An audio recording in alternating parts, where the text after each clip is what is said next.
Salam sejahtera semua. Hari ini saya akan kongsikan mengenai asas pertolongan cemas dan serba sedikit mengenai sejarah Bulan Sabit Merah Malaysia.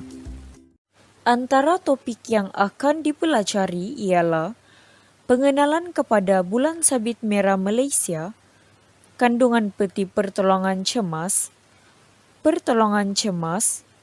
balutan, luka dan pendarahan, patah tulang, terbakar dan melecur, kecederaan sendi dan otot, dan juga rumusan daripada topik yang telah dipelajari. Objektif daripada topik-topik yang akan dipelajari ialah dapat mengenal pasti jenis kecederaan yang boleh berlaku di sekeliling kita. Selain itu, kita dapat memberikan bantuan yang sesuai kepada mangsa yang tercedera.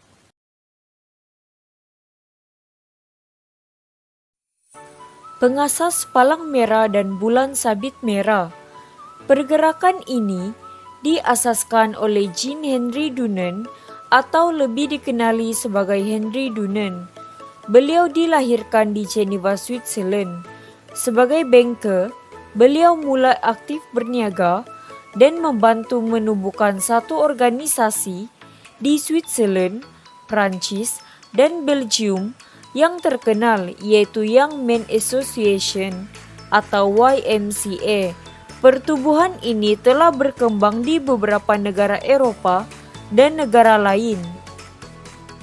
Pada 24 Jun 1859, Henry Dunant tiba di Solferino dalam perjalanan ingin menemui Napoleon III di Solferino. Ketika itu, Solferino menjadi medan perang terbuka. Kedua-dua pasukan tentera mati dan cedera, begitu juga dengan orang awam yang tidak terlibat dengan perang telah menjadi mangsa peperangan. Semasa beliau menyaksikan kejadian tersebut, beliau berinisiatif membantu tentera yang cedera dan sakit. Selain itu, beliau memberi dan membeli obat dan juga makanan untuk mangsa peperangan. Seterusnya, beliau menukar rumah dan gereja berdekatan untuk dijadikan hospital sementara. Malah, beliau meminta pertolongan penduduk setempat memberi pertolongan cemas tanpa mengira agama dan negara tentera terbabit. Di samping itu, beliau menggunakan kampen dan slogan Tutti Fratelli yang bermaksud kita kan bersaudara. Slogan ini mula dikemukakan oleh seorang wanita di Bandar Castiglione del Stiviere. Bukan itu saja, beliau juga membantu membebaskan beberapa dokter dari pasukan Austria yang telah ditawan oleh Prancis. Kelahiran Palang Merah. Berdasarkan pengalaman beliau tersebut, beliau telah menulis dan mencetak buku A Memory of Solferino. Kerana pengalaman berdarah di medan perang Solferino perlu dirakam dan disebarkan ke serata Eropah. Beliau memberi cadangan agar setiap negara menubuhkan pasukan bantuan untuk mangsa peperangan yang tercedera. Cadangan pembentukan organisasi.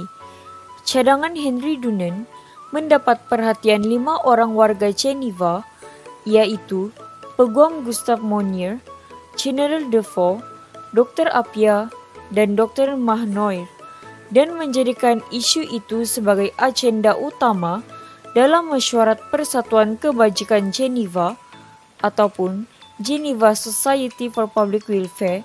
Mereka mengkaji cadangan Dunant dan mencadangkan 5 ahli jawatan kuasa khas, dan Henry Dunant salah seorang daripadanya.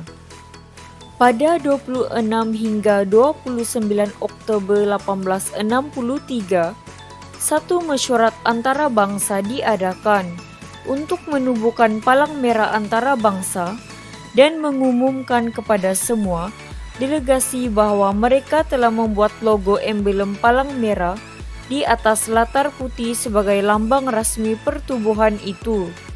Hasil daripada cetusan idea Henry Dunant, dan penerbitan buku A Memory of Solferino, banyak negara yang menubuhkan palang merah di negara mereka sendiri. Lambang palang merah, bulan sabit merah, dan kristal merah. Pada 26 hingga 29 Oktober 1863, satu mesyuarat antarabangsa diadakan untuk mengumumkan delegasi bahwa mereka telah membuat logo emblem palang merah di atas latar putih sebagai lambang rasmi.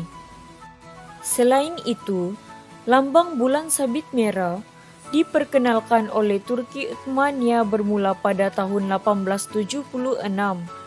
Seterusnya, pada tahun 2005, Protokol 3 mengesahkan lambang kristal merah sebagai lambang yang neutral tanpa perkaitan kaum.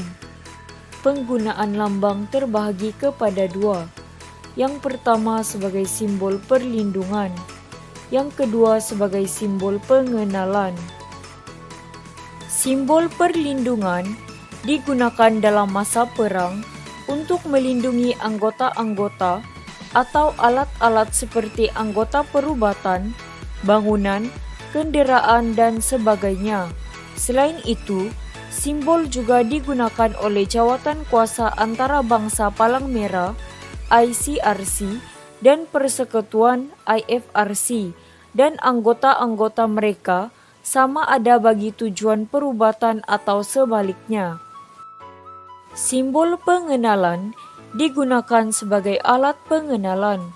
Lambang tersebut hanya menunjukkan bahwa penggunaannya sama ada orang atau alat-alat berkaitan dengan palang merah atau bulan sabit merah, tetapi tidak semestinya di bawah perlindungan Konvensi Geneva. Penggunaan lambang palang merah atau bulan sabit merah sebagai tanda pengenalan hendaklah kecil saiznya, supaya tidak menimbulkan kekeliruan dengan lambang yang digunakan sebagai pelindung. Dalam masa yang sama, Persatuan Kebangsaan boleh menggunakan lambang sebagai alat pengenalan. Penubuhan bulan sabit merah Malaysia.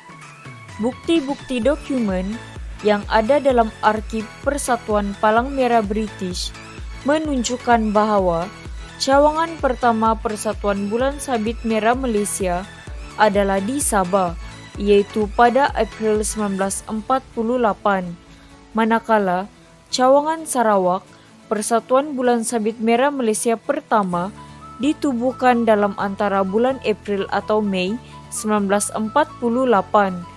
Walaupun mengikut rekod satu permohonan rasmi mewujudkan cawangan Persatuan Bulan Sabit Merah Malaysia di Sarawak dibuat lebih awal pada Februari 1948. Bagi cawangan Semenanjung Malaysia, unit palang merah pertama yang ditubuhkan di Pulau Pinang dalam tahun 1950 yang kemudiannya menjadi satu cawangan dalam bulan Februari 1951.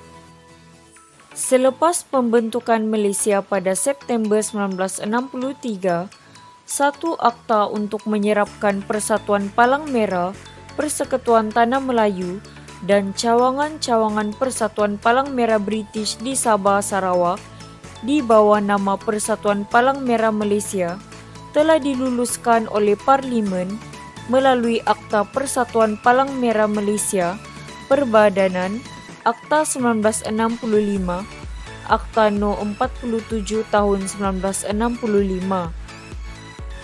Dalam tahun 1975, Parlimen Malaysia meluluskan Akta Persatuan Palang Merah Malaysia, tukar nama, Akta 1962, yang telah menerima persetujuan diraja pada 21 Ogos 1975 dan diwartakan pada 4 Disember 1975.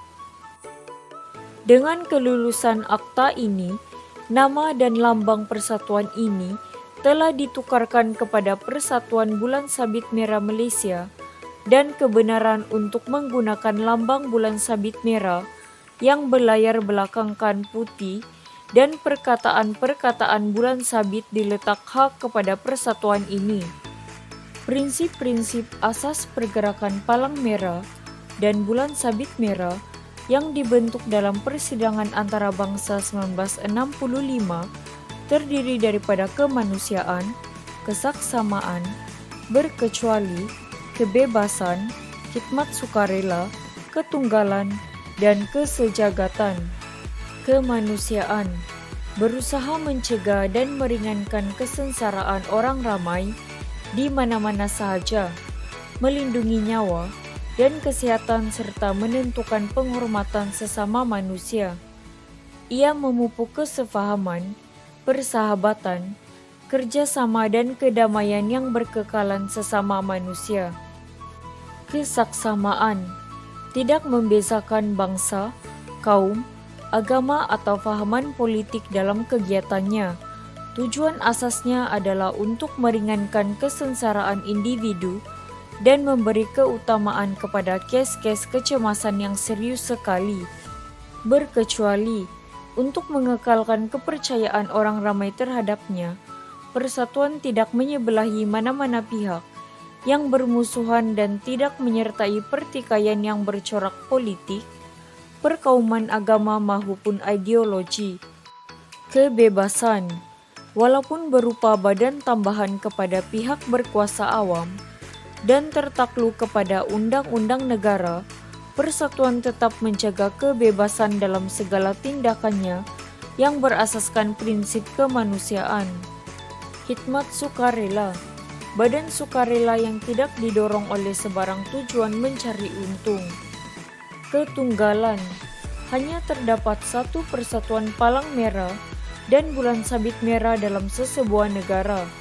Persatuan ini hendaklah terbuka kepada semua pihak dan aktivitinya meliputi seluruh pelosok negara. Kesejagatan, gerakan palang merah dan bulan sabit merah antara bangsa meliputi seluruh dunia, di mana semua persatuan mempunyai taraf dan tanggung jawab yang sama untuk saling bantu-membantu di antara satu sama lain. Topik 2. Kandungan peti pertolongan cemas. Objektif bagi topik ini ialah mengenal pasti peralatan asas yang terdapat di dalam peti pertolongan cemas.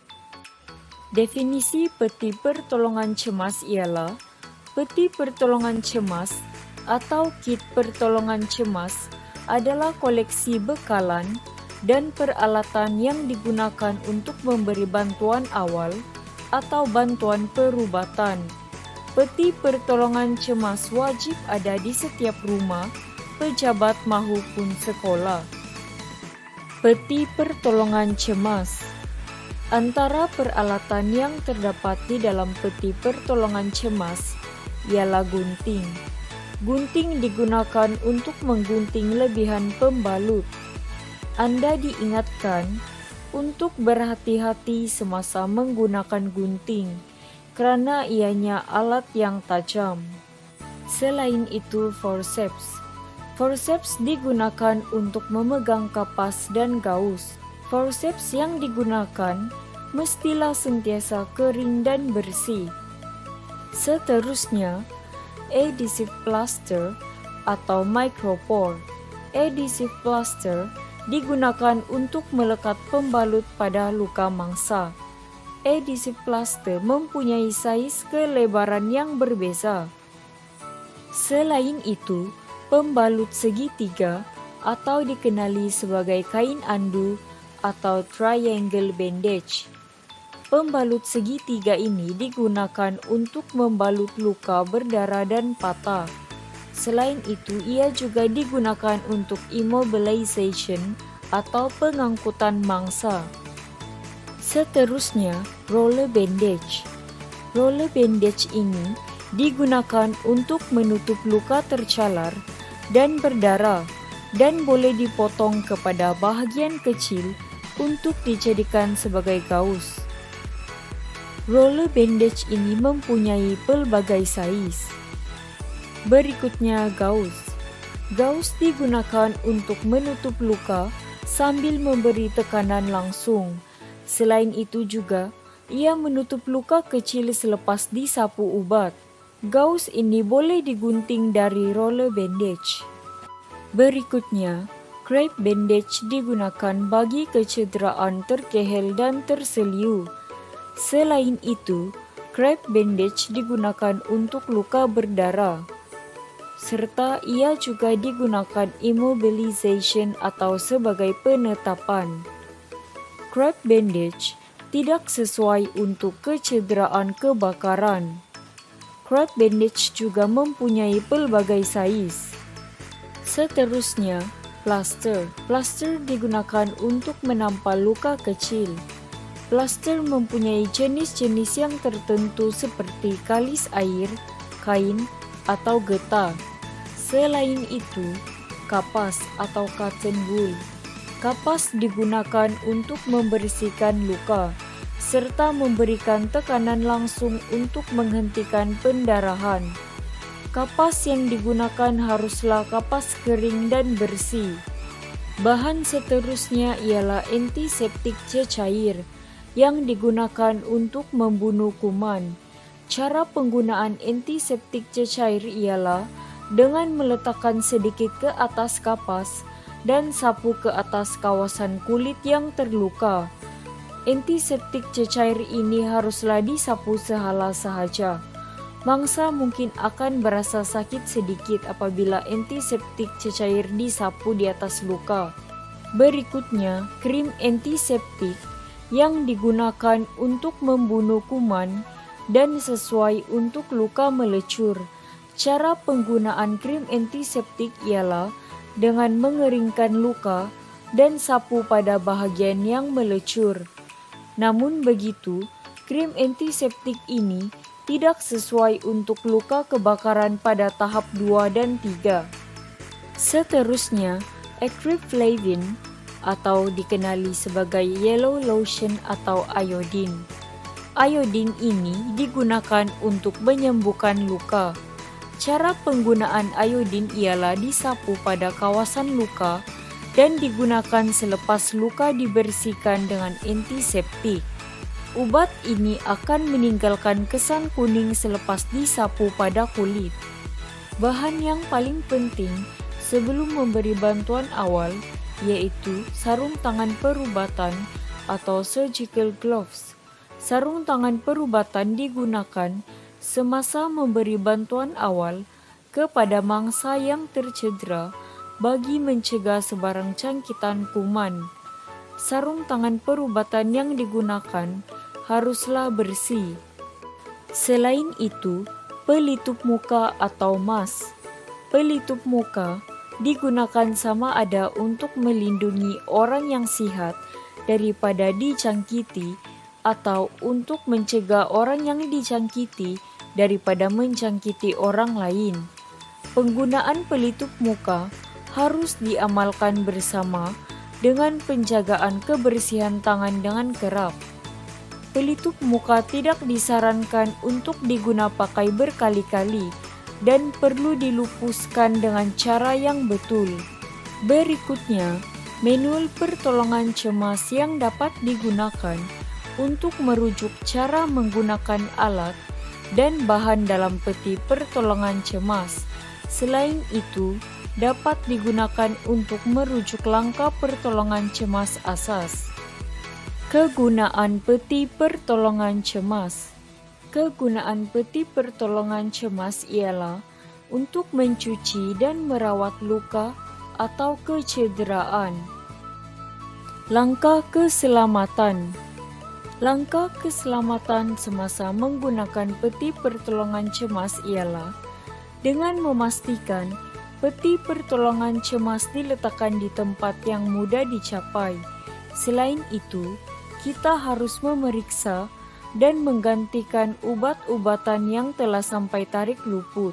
Seterusnya, peralatan dalam peti pertolongan cemas haruslah sentiasa bersih dan lengkap. Topik 3. Pertolongan cemas. Objektif pertolongan cemas ialah memberi kelegaan dan keselesaan. Selain itu, ia bertujuan untuk menyelamatkan nyawa. Seterusnya, mengelakkan keadaan mangsa daripada menjadi lebih teruk. Definisi pertolongan cemas ialah bantuan yang diberikan kepada mangsa yang tercedera sebelum bantuan perubatan tiba. Penilaian pesakit. Sebelum memberikan bantuan awal, kita perlu menilai keadaan pesakit terlebih dahulu agar tindakan sewajarnya dapat diambil. Yang pertama ialah penilaian tempat kejadian atau survei. Kita perlu menilai situasi yang berlaku di tempat kejadian, sama ada pesakit terdedah kepada bahaya. Contohnya, seperti wayar yang mempunyai arus elektrik atau haiwan berbisa di sekitar mangsa. Selain itu, pastikan tahap kesedaran mangsa atau consciousness level. Pertama, kita perlu memastikan sama ada mangsa sedar atau tidak dengan menepuk bahu mangsa untuk melihat respon mangsa. Kedua, yaitu verbal atau rangsangan suara daripada mangsa tersebut. Ketiga, yaitu pain atau rangsangan sakit daripada mangsa sekiranya mangsa sedar. Seterusnya, kita perlu lihat adakah mangsa dalam keadaan unconscious atau pingsan. Seterusnya, airway. Pastikan saluran pernafasan mangsa tidak tersekat oleh lidah, darah atau benda asing lain. Selain itu, breathing. Pastikan mangsa bernafas. Kita perlu dengar, rasa dan lihat sekiranya mangsa bernafas atau tidak bernafas. Berikutnya, circulation. Pastikan nadi mangsa berdenyut. Sekiranya tiada nadi, kita perlu melakukan cardiopulmonary resuscitation atau lebih dikenali sebagai CPR. Prinsip-prinsip bantuan kecemasan dalam penilaian pesakit. Berdasarkan penilaian keadaan pesakit tersebut, dapat kita ringkaskan prinsip-prinsip pertolongan cemas, yaitu DRHABC, yang membawa maksud danger, yaitu bahaya, response, yaitu tindak balas, help, yaitu bantuan, airway, yaitu saluran pernafasan, breathing, yaitu pernafasan, dan circulation, yaitu pengaliran darah. Topik 4. Bebat dan balutan. Objektif bebat dan balutan ialah untuk mengawal pendarahan. Selain itu, mengelakkan pergerakan pada anggota yang patah. Seterusnya, menetapkan bebat di bahagian luka. Berikutnya, memberi kelegaan. Dan yang paling penting sekali, mengelakkan daripada cangkitan kuman. Definisi bebat dan balutan ialah bebat atau dressing adalah proses menutup luka untuk menghindarkan kotoran dan mungkin cangkitan kuman. Manakala balut atau bandage adalah alat yang digunakan untuk menetapkan bebat pada bahagian badan yang luka. Jenis bebat dan balutan. Jenis bebat terdiri daripada bebat hospital atau gauze yang biasanya digunakan di hospital. Selain itu, bebat luka atau wound dressing yang lebih kecil daripada bebat medan biasanya digunakan untuk luka-luka kecil. Seterusnya, bebat medan atau field dressing yang digunakan oleh pasukan keselamatan sama ada tentera atau polis. Sekarang, kita beralih pula kepada jenis kain balutan. Kain balutan terdiri daripada pembalut 3 segi atau triangular bandage. Selain itu, pembalut bergulung atau roller bandage. Seterusnya, pembalut kenyal atau crepe bandage.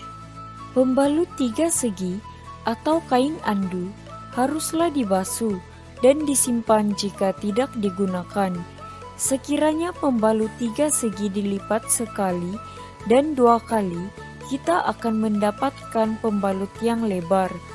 Manakala lipatan 3 dan 4 kali akan menghasilkan pembalut yang lebih kecil.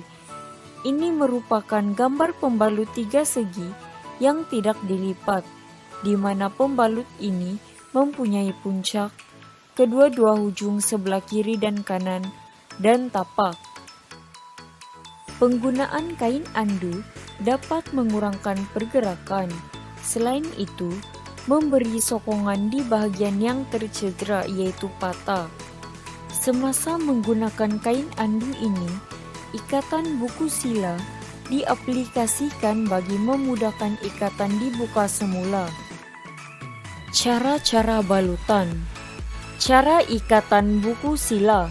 Yang pertama, ujung kain andu sebelah kiri diletakkan ke atas ujung kain andu sebelah kanan, kemudian ikat. Yang kedua, ujung kain andu sebelah kanan pula diletakkan ke atas ujung kain andu sebelah kiri, kemudian ikat. Yang ketiga, tarik ikatan tersebut dengan kemas. Yang keempat, tarik salah satu ujung untuk memastikan ikatan buku sila Anda adalah betul. Cara-cara balutan andu besar. Yang pertama, sediakan kain andu. Yang kedua, ampu tangan mangsa seperti yang tertera. Yang ketiga, masukkan kain andu di bahagian tangan yang patah. Pastikan bucu atau puncak kain andu selari dengan siku mangsa. Ujung kain andu ditarik bertentangan dengan tangan yang patah. Ujung kedua kain andu juga ditarik ke bahu mangsa. Kemudian, buat ikatan buku sila. Seterusnya, kemaskan lebihan kain di bahagian leher dan di bahagian siku mangsa.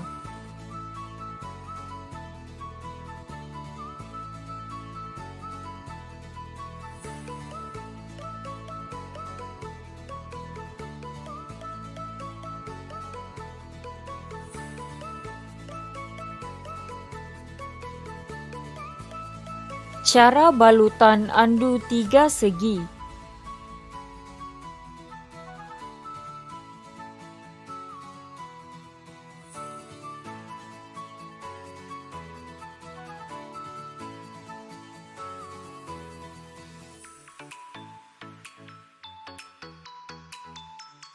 Yang pertama, letakkan puncak atau bucu kain andu pada bahagian siku. Ujung kain andu ditarik ke atas bahu. Kemudian, tarik kain andu yang terjuntai ke belakang. Yang ketiga, buat ikatan buku sila.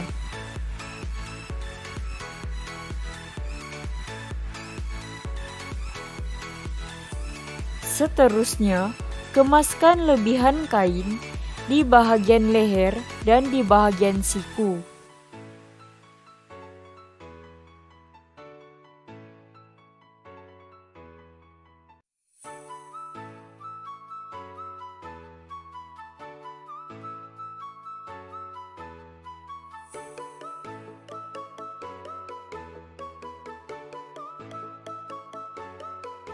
Cara balutan andu kecil.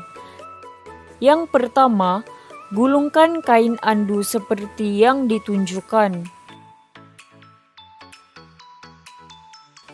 Yang kedua, buatkan simpul manuk.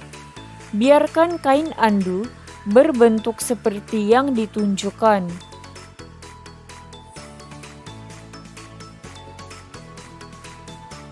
Kemudian, tindikan sebelah kiri ke atas. Seterusnya, jadikan bulatan seperti ini. Yang ketiga, masukkan andu ke pergelangan tangan mangsa. Tarik ujung andu ke atas. Kemudian, tinggikan tangan ke paras jantung. Yang keempat, ikatkan ke leher mangsa dengan menggunakan ikatan buku sila.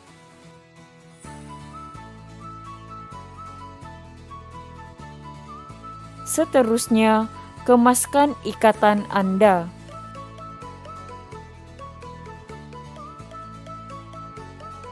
Topik 5. Luka dan pendarahan. Objektif bagi pembelajaran topik ini ialah memberi kefahaman tentang luka dan pendarahan serta langkah-langkah atau bantuan awal yang penting untuk merawatnya.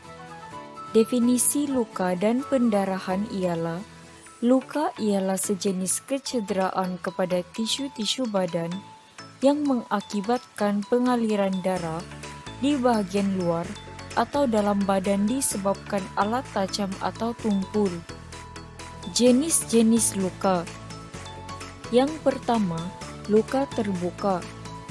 Luka terbuka ialah luka teruk yang melibatkan organ-organ lain, menyebabkan tumpahan darah yang banyak, renjatan dan juga jangkitan kuman. Yang kedua ialah luka tertutup. Luka tertutup ialah darah yang keluar dari sistem tapi tidak keluar dari kulit. Selain itu, pendarahan berlaku dalam tisu atau tubuh. Luka terbuka. Antara luka terbuka ialah luka tembakan. Luka tembakan ialah luka akibat daripada terkena peluru tembakan senjata. Peluru yang tidak terkeluar akan mengakibatkan kecederaan dalaman yang teruk. Selain itu, luka tikaman. Luka tikaman mempunyai liang yang kecil tetapi dalam, seperti terkena paku, tercucuk jarum, atau terkena tikaman. Karena lukanya dalam, kekotoran, kuman, mudah meresap jauh ke dalam tubuh dan risiko jangkitan adalah terlalu tinggi. Seterusnya, luka terkoyak. Tisu yang koyak, seperti terkena dawai kawat atau alat cendera yang mengakibatkan kerusakan tisu yang teruk. Walau bagaimanapun, darah yang keluar mungkin berkurangan daripada luka terhiris. Berikutnya, luka terhiris. Luka terhiris disebabkan alat tajam seperti pisau atau kaca. Luka senang bercantum semula, walau bagaimanapun, oleh sebab saluran darah di tepi luka terpotong, berkemungkinan berlaku pendarahan yang banyak. Luka tertutup. Luka tertutup terdiri daripada luka hentakan atau lebam atau contusion atau hematoma. Kesan luka. Kesan atau akibat luka ialah pendarahan, renjatan, jangkitan kuman, dan yang paling teruk sekali ialah maut. Pendarahan. Terdapat 3 jenis pendarahan, yaitu: yang pertama, pendarahan arteri. Darah yang keluar berwarna merah terang karena mengandungi oksigen dan keluar memancut mengikut denyutan jantung. Yang kedua, pendarahan kapilari, di mana darahnya keluar secara meleleh. Yang ketiga, pendarahan vena. Darahnya berwarna merah tua karena kurang mengandungi oksigen dan mengalir keluar perlahan-lahan. Kandungan darah dalam badan adalah antara 4 hingga 6 liter atau 10 hingga 12 pint. Terdiri daripada cecair berwarna jernih kekuningan atau plasma yang di dalamnya terdapat sel darah merah, sel darah putih, dan platelet. Seterusnya, pendarahan hidung. Pendarahan hidung biasa berlaku kepada kanak-kanak. Ia boleh terjadi oleh karena selesma yang teruk atau cuaca yang terlalu panas.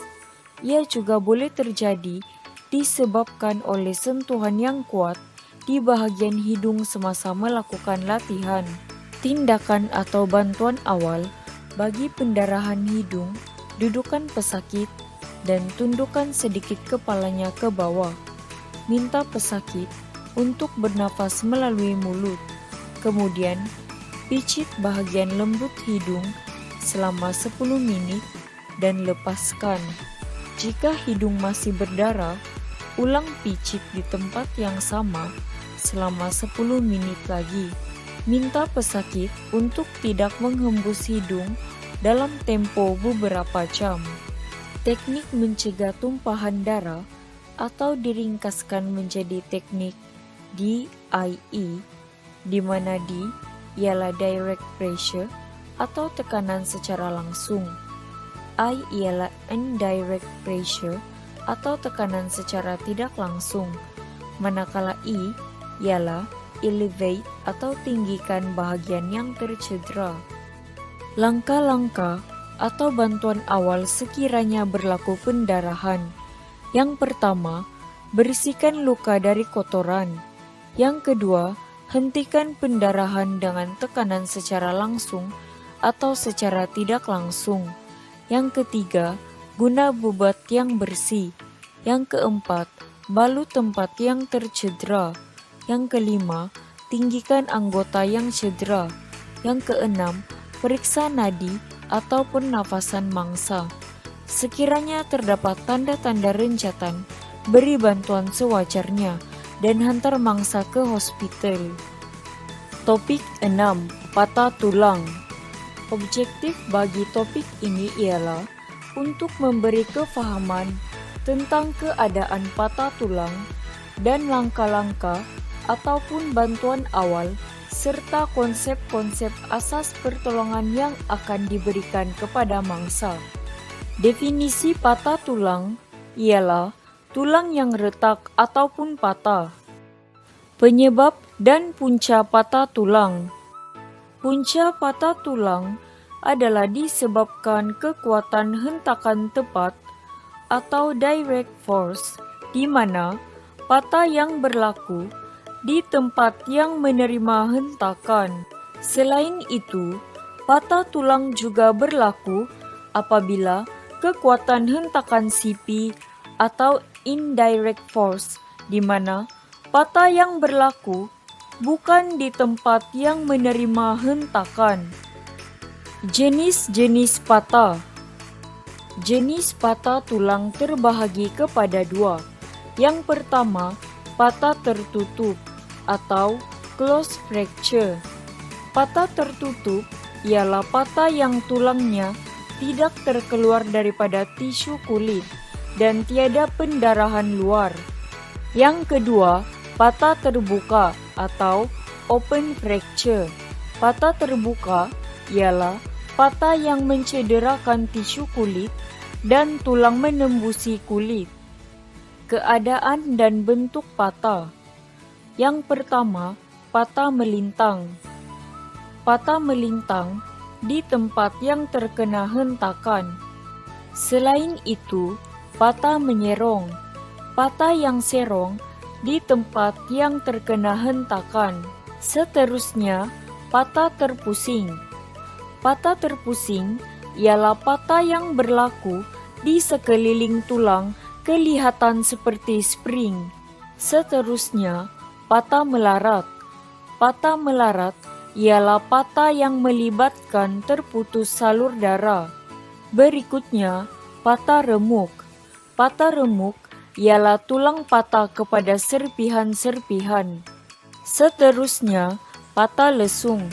Patah lesung ialah patah tulang yang tulangnya mencucuk-cucuk antara satu sama lain. Dan patah tebu. Patah tebu ialah patah yang tidak berpisah karena tulangnya masih lembut seperti tulang kanak-kanak. Tanda-tanda dan gejala patah tulang. Tanda-tanda berlaku patah tulang ialah mangsa berasa sakit pada bahagian yang patah. Yang kedua, terdapat lebam atau bengkak. Yang ketiga, anggota tersebut tidak dapat bergerak.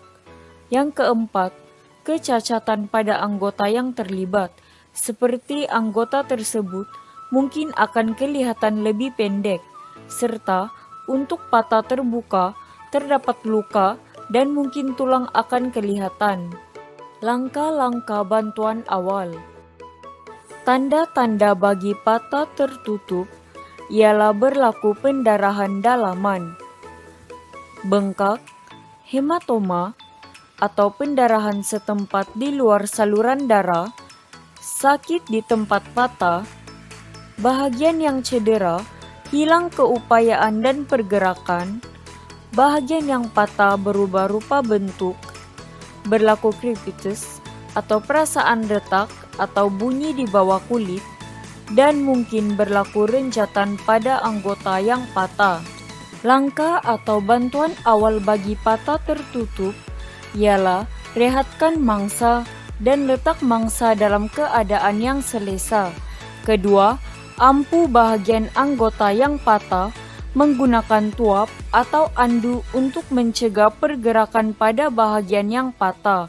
Seterusnya, tinggikan bahagian yang cedera, kemudian bawa mangsa ke hospital dengan segera.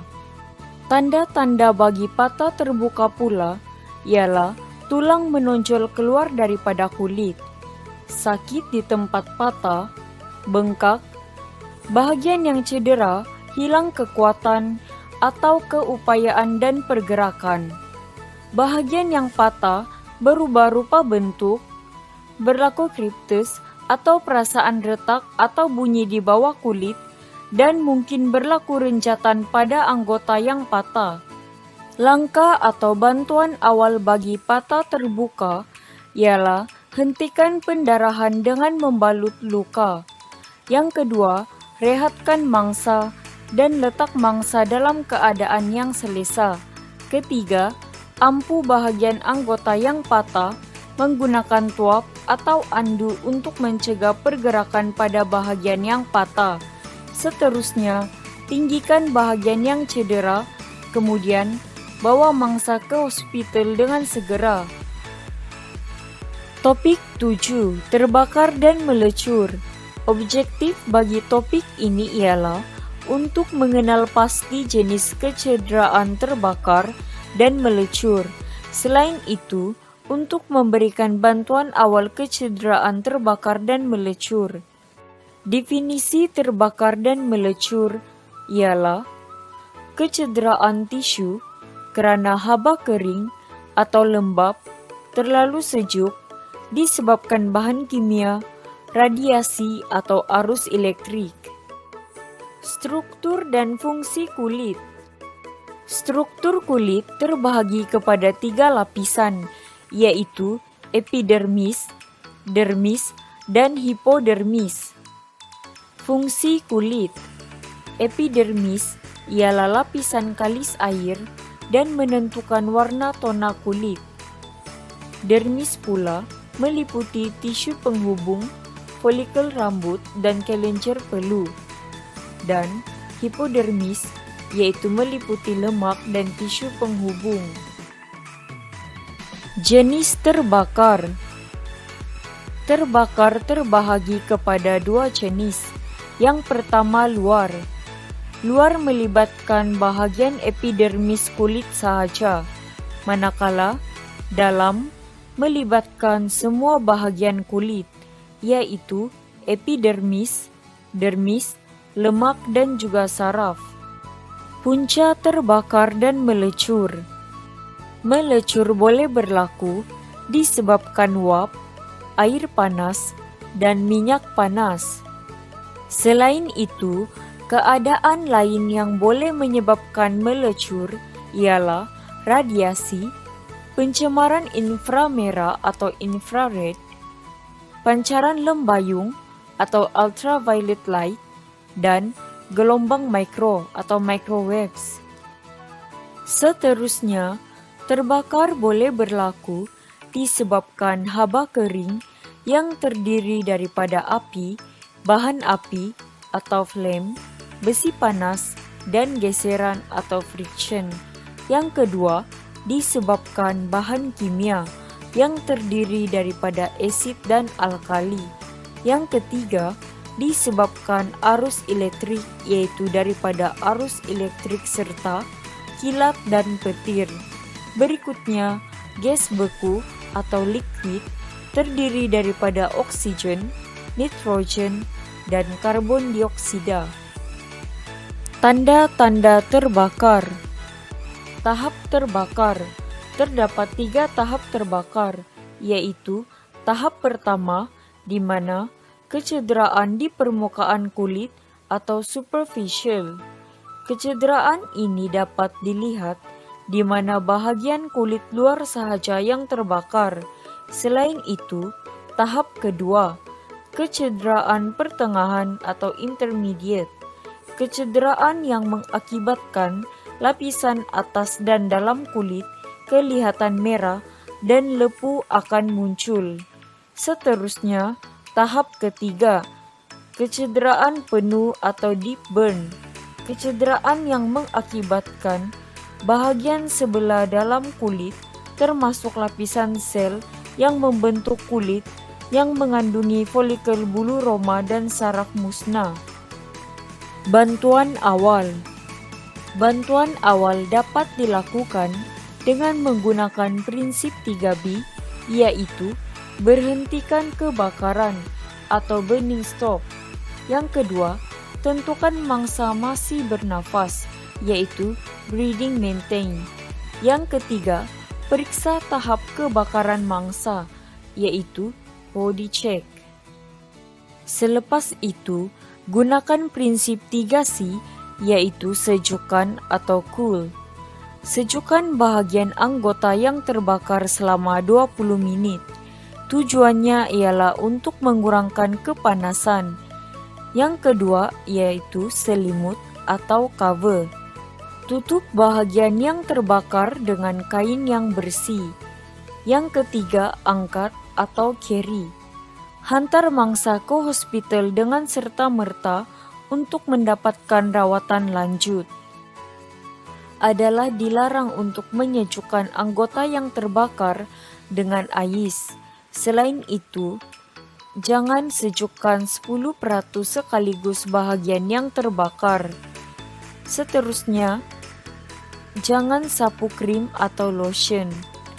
Selain itu, jangan pecahkan gelembung. Berikutnya, jangan tutup dengan kain berbulu bahagian yang terbakar. Dan jangan keluarkan baju yang melekat atas luka. Topik 8. Kecederaan sendi dan otot. Objektif bagi topik ini ialah untuk memberi kefahaman tentang keadaan kecederaan sendi dan otot serta konsep pertolongan cemas yang boleh diberikan kepada mangsa. Definisi kecederaan sendi dan otot ialah kecederaan yang berlaku kepada tisu sambungan dan otot-otot seperti terseliu, terkehel kepada sendi dari regang dan kejang kepada otot-otot.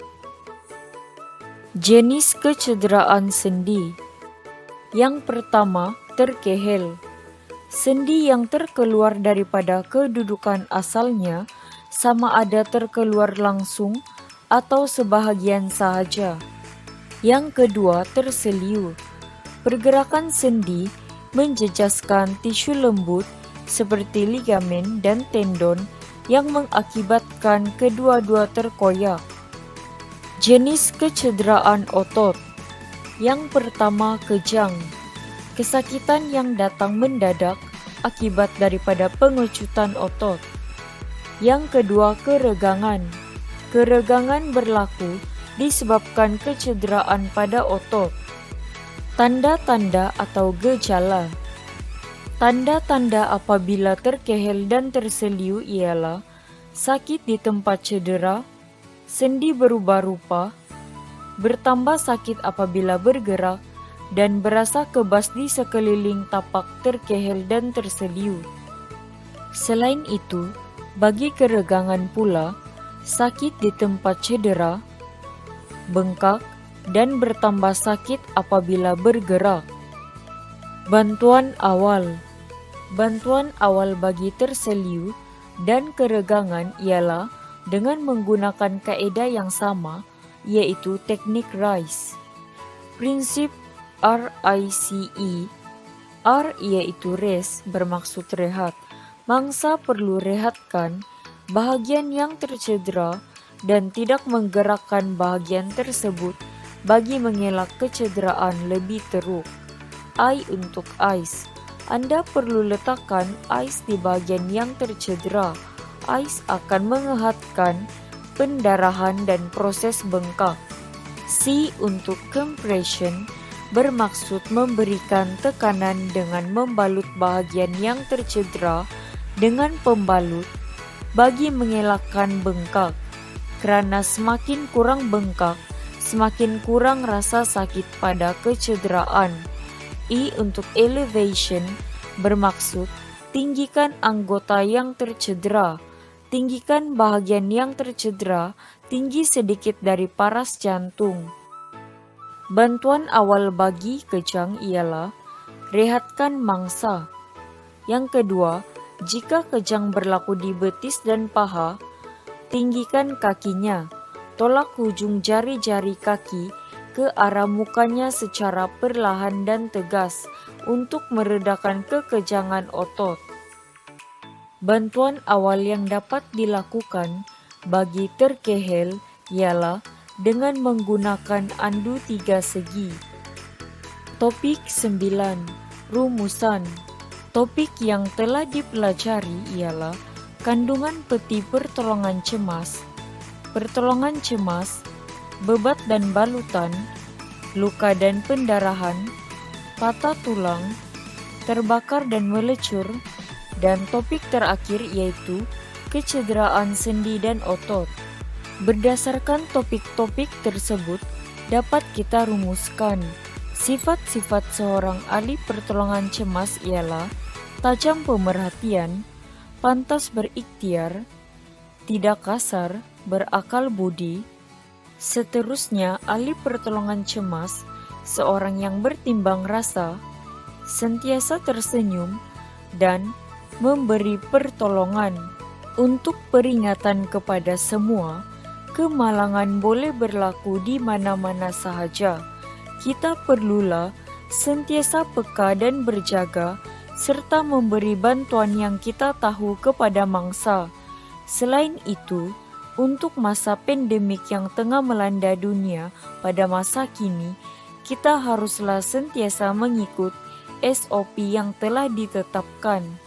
Di samping itu, ketika memberikan bantuan kepada mangsa, kita haruslah memakai pakaian keselamatan PPE dan memakai pelitup muka bagi melindungi diri daripada jangkitan COVID-19.